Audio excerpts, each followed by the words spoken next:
Why do Millis and delay cause Arduino timing overflow? Imagine running a race that resets every 50 days.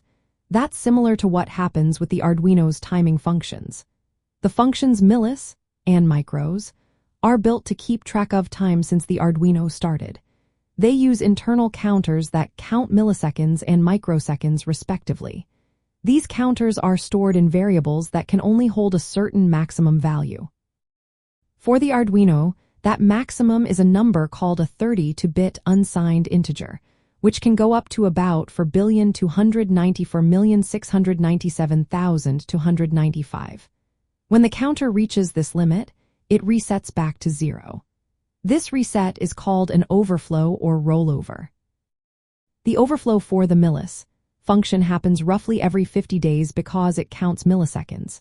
For micros, which counts microseconds, the overflow occurs much sooner, around every 70 minutes. When this reset happens, the value returned by Millis, or micros, suddenly jumps from a very high number back to 0. If your code compares these values directly, it can get confused and think that time has gone backwards. This can cause timing calculations to behave incorrectly, leading to bugs or unexpected behavior in your project. Now, delay is a different story. It pauses the program for a set amount of time. It does not cause overflow because it doesn't keep track of time in the same way. But using delay often can cause issues because it stops all other code from running during that pause.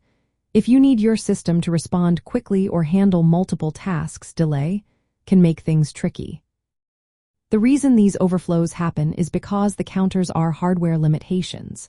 The microcontroller inside the Arduino uses registers that can only hold a fixed size of data.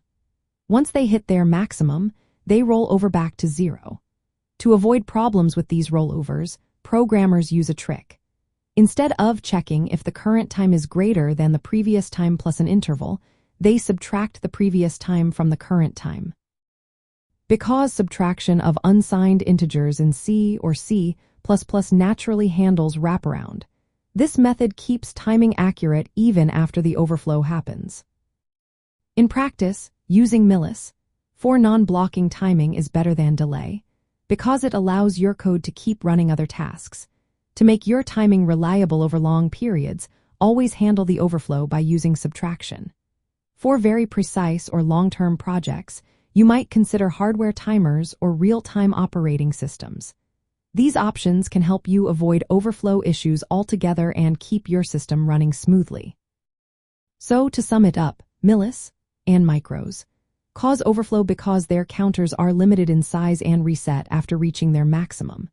Delay does not cause overflow but can interfere with timing accuracy because it stops your program from doing other things. Understanding how the hardware timers work and using proper software techniques ensures your Arduino projects stay accurate and reliable, no matter how long they run.